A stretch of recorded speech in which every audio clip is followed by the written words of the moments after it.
నమస్తే, welcome to think Andhra. నేను మీ Shravani.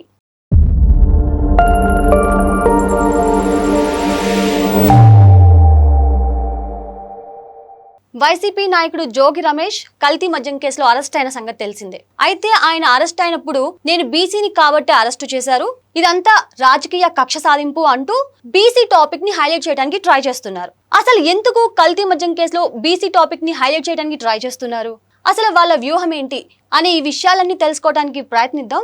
So ఇప్పుడు మనతో పాటు ఉన్నారు ప్రముఖ బీసీ నాయకులు రవి కొండపల్లి గారు. నమస్తే సార్. సార్, ఇప్పుడు జోగి రమేష్ గారు అరెస్ట్ అయ్యారు. అసలు విషయం కల్తీ మద్యం గురించే, కానీ వాళ్ళు హైలైట్ చేస్తున్న పాయింట్ మాత్రం బీసీని కాబట్టి అని ఒక కులాన్ని, ఒక వర్గాన్ని రెచ్చగొట్టే ప్రయత్నం చేస్తున్నారు. సో దీన్ని ఎలా చూడొచ్చు అంటారు? అంటే మనం ముందుగా మాట్లాడుకుంటే వైసీపీ అనే పార్టీకి కుల రాజకీయాలు దానికి వెన్నతో పెట్టిన విద్య.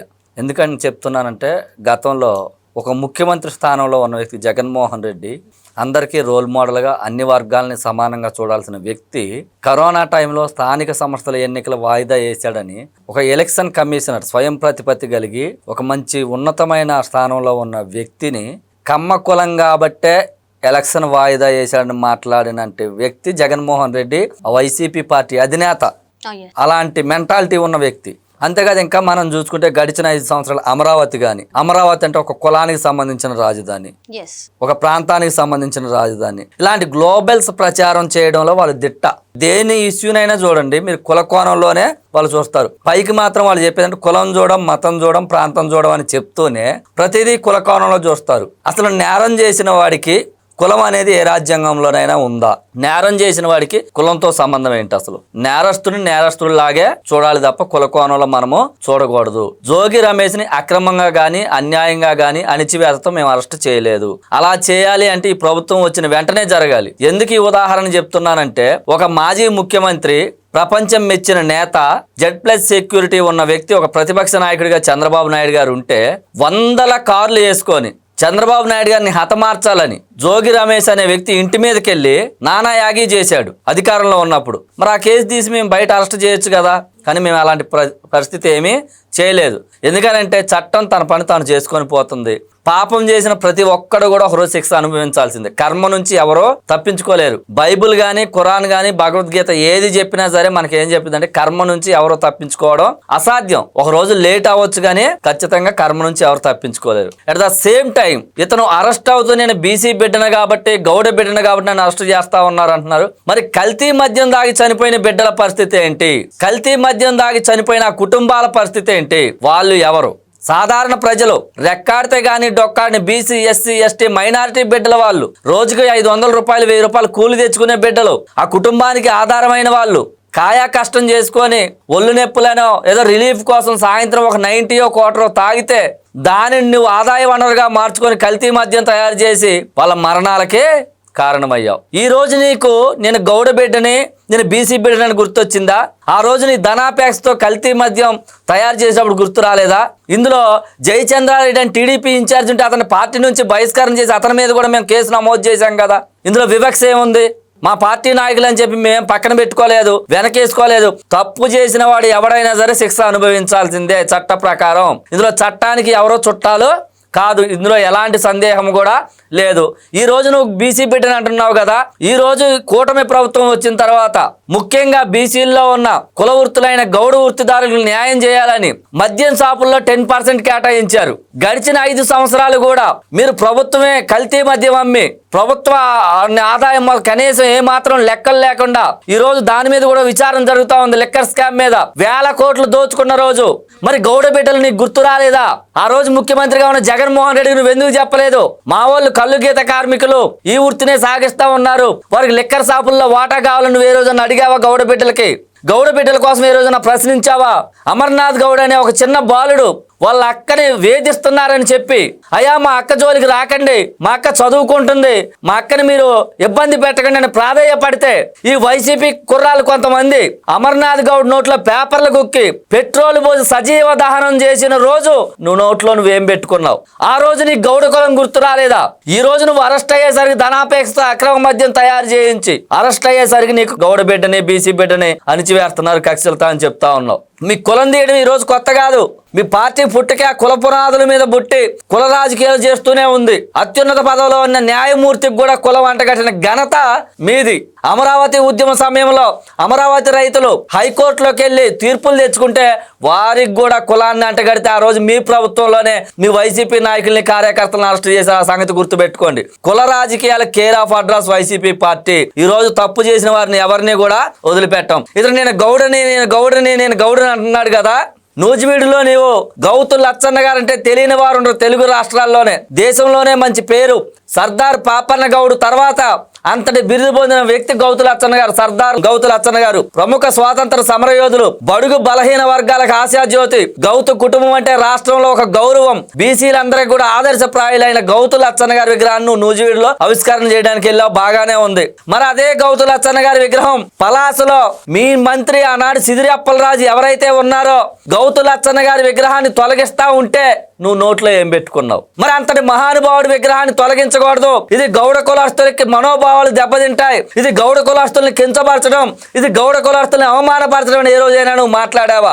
అదే గౌతు లచ్చన్న గారి వారసురాలు గౌతు శ్యామ్ సుందర్ శివాజీ గారి కూతురైనటువంటి గౌతు శిరీష బీసీలందరి ఆడబిడ్డ. మరి సిదిరి అప్పలరాజు వ్యక్తిత్వ అసహనం చేస్తూ సోషల్ మీడియాలో మార్పింగ్ ఫోటోలు పెడుతూ వారి పర్సనల్ జీవితాన్ని కూడా కించపరిచిన రోజు ఒక గౌడ ఆడబిడ్డను మీరు ఈ రకంగా చేస్తున్నారని ఏ రోజైనా నువ్వు మాట్లాడావా? అన్యాయంగా ఆ మీద అనేక వేధింపులకు గురి చేశారు. ఆ రోజు నువ్వు మాట్లాడావా? ఏ రకంగా బీసీని అణిచివేసింది మీరు?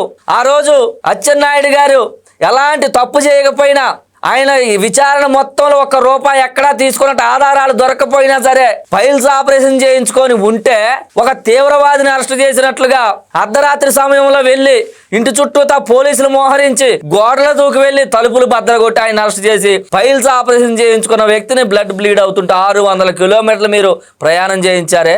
ఆ రోజు మీకు బీసీలు గుర్తు రాలేదా? అన్యాయంగా అక్రమంగా బీసీలను అణిచివేసింది మీరా, తెలుగుదేశం ప్రభుత్వమా? తెలుగుదేశం బీసీల పార్టీ. నువ్వు కాదు ఈ మాట, చిన్న పిల్లాడినే చెప్తారు. 1983 అన్న నందమూరి తారక రామారావు గారు పార్టీ పెట్టిన తర్వాతనే బీసీలకు రాజ్యాధికారమైన భాగస్వామ్యం, బీసీలకి ఆర్థికంగా సామాజికంగా అన్ని రకాలుగా అభివృద్ధి చెందారు అంటే అది తెలుగుదేశం పార్టీ వల్ల. బీసీలు అంటేనే తెలుగుదేశం పార్టీ. ఈ దేశంలో గాని ఈ రాష్ట్రంలో గాని ఏ పార్టీ అయినా గర్వంగా చెప్పగలమని మాది బీసీ పార్టీ అని. కానీ తెలుగుదేశం పార్టీ అధినేత మొదలుకొని కార్యకర్త వరకు చెప్తారు ఏ స్టేజీ మీద అయినా, ఇది మీ బీసీల పార్టీ, ఇది మీ పార్టీ అని. ఆ విధానం అక్కడ లేదు. వాళ్ళు నేరం చేయడం, దానికి కులం రంగు బులవడం. వీళ్ళ మెంటాలిటీ ఎలా ఉంటుందో ఒక ఉదాహరణ చెప్తాను, మీకు గుర్తుందో లేదో. రేపల్లో గంజాయి బ్యాచ్ ఒకటి దొరికితే పోలీసులు వారికి ఎలాంటి పునరావృతం కాకుండా ఉండాలని కొంచెం కౌన్సిలింగ్ ఇస్తే వాళ్ళని పరామర్శించడానికి వెళ్ళిన వ్యక్తే ఈ జగన్మోహన్ రెడ్డి, వైసీపీ పార్టీ అధినేత. అంటే వీళ్ళ మెంటాలిటీ మొత్తం క్రిమినల్ మెంటాలిటీ అండి. ఎప్పుడు చూడండి జనాల ప్రాణాలంటే వీళ్ళకి చాలా చులకన. వీళ్ళ ప్రభుత్వ హయాంలోనే జంగారెడ్డిలో కల్తీ మద్యం దాగి 32 మంది చనిపోతే జగన్మోహన్ రెడ్డి అనే వ్యక్తి కనీస పరామర్శ చేయలేదు. నిరుపేద కుటుంబాలు చేయకపోగా అసెంబ్లీలో ఏమన్నాడో తెలుసా? పుట్టుట సహజం, మరణించడం సహజం. అంత పెద్ద మున్సిపాలిటీలో 32 మంది చనిపోతే పట్టించుకోవాల్సిన అవసరం లేదంట. చూడండి ఇలా ప్రజల ప్రాణాలంటే అంత చులకన. ఈ రోజు కల్తీ మద్యం తయారు చేసి వేల మంది ప్రాణాలు బలిగొనడమే కాకుండా ఇతని మీద ఇంకో కేసు కూడా పెట్టాలని బీసీ నాయుడుగా నేను డిమాండ్ చేస్తా ఉన్నా. ఏంటంటే రాజద్రోహం కేసు. ఎందుకంటే జగన్మోహన్ రెడ్డి పాలనపై విరక్తి చెంది జగన్మోహన్ రెడ్డి అరాచక పాలనపై ప్రజలందరూ కూడా భయభ్రాంతులకు గురై తెలుగుదేశం కూటమి పాలనలోనే రాష్ట్రం అభివృద్ధి చెందుతుంది, ప్రజలందరూ సంతోషంగా ఉంటారని 164 సీట్ల మ్యాండేట్ ఇస్తే ఆ ప్రభుత్వాన్ని అస్థిరపరచాలి, ఆ ప్రభుత్వాన్ని కూలదోయాలి, ఆ ప్రభుత్వానికి ఎలా అయినా చెడ్డ పేరు తేవాలని అందరితో చేతులు కలిపి ఒక ప్రభుత్వం మీద కుట్ర చేశాడు ఇతను. అంటే ఆ ప్రభుత్వానికి కుట్ర చేస్తే అది రాజద్రోహం కేసు కింద పరిగణించవచ్చు. మరి గతంలో మీరే ప్రజా వ్యతిరేక విధానాలను ప్రశ్నిస్తే రాజద్రోహం కేసులు పెట్టారు. మరి ఈ రోజు నువ్వు ప్రభుత్వాన్ని అస్థిరపరచాలనుకున్నప్పుడు నీ మీద రాజద్రోహం కేసు ఎందుకు పెట్టకూడదు? ఒక క్రిమినల్ కేసులే కాదు, రాజద్రోహం కేసు కూడా పెట్టి నిన్నలాంటి వాళ్ళు ఇక భవిష్యత్తులో ఎవరు కూడా ప్రజల ప్రాణాలతో చెలగాటాలు ఆడకుండా, ఇలాంటి కల్తీ మద్యం తయారు చేయకుండా, కల్తీ మద్యం అనే కాదు ఈ సమాజంలో ఏ తప్పు చేసినా సరే చట్టం వదిలిపెట్టదు, ఒక రోజు ఆలస్యమైన మెసేజ్ వెళ్లే విధంగా ఈ జోగి రమేష్ని కఠినంగా శిక్షించాలని మా బీసీలందరి తరఫున మేము కోరుతా ఉన్నాం.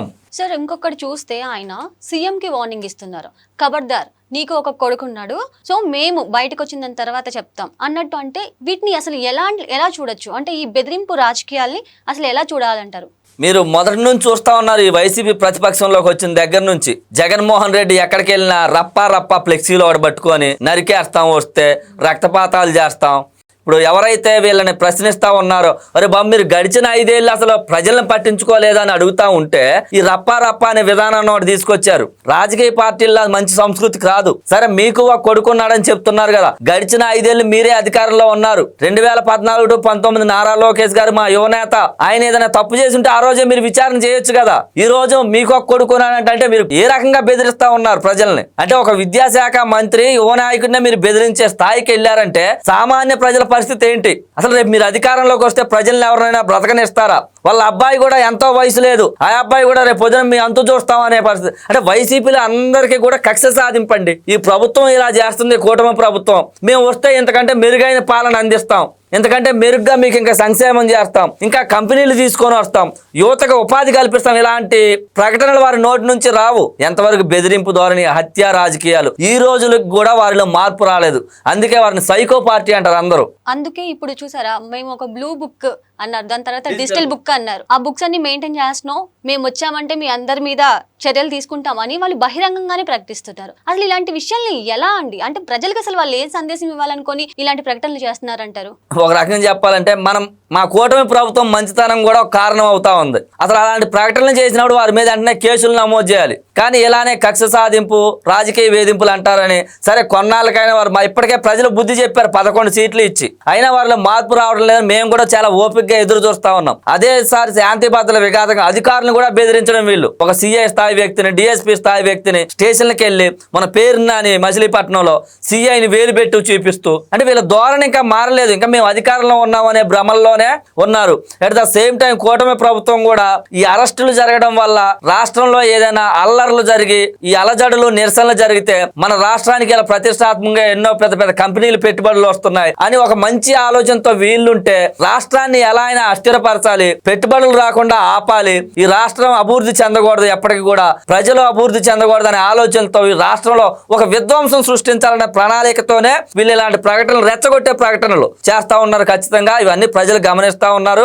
వీళ్ళు ఎంత రెచ్చగొట్టినా వీళ్ళు గడిచిన 5 సంవత్సరాలు ఏ అయితే తప్పులు చేశారో ఆ తప్పులన్నిటి మీద విచారణ జరిగింది. చట్ట ప్రకారం మాత్రమే చర్యలో కేసులు అవుతాయి తప్ప వీళ్ళు ఎంత రెచ్చగొట్టినా మేము రెచ్చిపోయే పరిస్థితి లేదంటే తెలుగుదేశం పార్టీ అంటేనే క్రమశిక్షణ కలిగిన పార్టీ. మేము అదే క్రమశిక్షణతో ఉంటాం. వాళ్ళు ఎంత రెచ్చగొట్టినా రెచ్చిపోం. మాకు రాష్ట్ర అభివృద్ధి, మా నాయకుడు చెప్పిన విధంగా రాష్ట్ర అభివృద్ధి మాత్రమే మాకు ముఖ్యం. మీరు అన్నట్టు పెట్టుబడులే ముఖ్యమన్నారు. ఆ విధంగానే లోకేష్ గారు కూడా అన్నారు, మీరు ప్రతిపక్షమైనా సరే మాకు పెట్టుబడులు కావాలి, తీసుకొస్తే మేము దాన్ని స్వాగతిస్తాం, మీ పేరే చెప్తామని కూడా ఎంకరేజ్ చేస్తున్నా సరే వీళ్ళు కేవలం కూటమి ప్రభుత్వం మీద అపనిందలు వేయటం కోసం మాత్రమే పనిచేస్తున్నట్లుగా పనిచేస్తున్నారు. అసలు ఇది ఎప్పుడు ఆగుతుంది అంటారు? వాళ్ళు ఎందుకు మారట్లేదంటారు?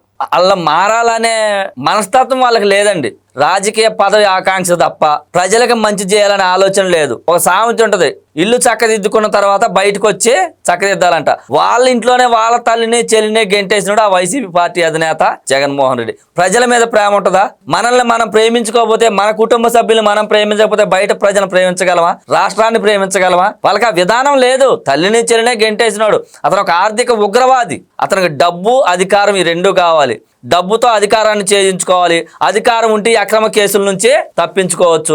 ఏ విధంగా అయినా ప్రజల్ని ఇంకా మభ్య పెట్టాలని వాళ్ళ గ్లోబల్స్ ప్రచారం చేస్తా ఉన్నారు. చూడండి, ఇలా గూగుల్ లాంటి ప్రతిష్టాత్మక సంస్థ వస్తే దాన్ని ఎంత సింపుల్ గా తీసేస్తున్నారు వాళ్ళు. దాని విలువ తెలియదండి, విలువ తెలియదు. వీళ్ళు గాడిదల కంటే హీనం ఈ వైసీపీ నాయకులు. గాడిదకైనా విలువ తెలిసేమో కానీ వీళ్ళకి అవి కూడా తెలియదు. వీళ్ళకి రాష్ట్రం అభివృద్ధి చెందడం అనేది ఏ మాత్రం ఏ కోశానా ఇష్టం లేదు.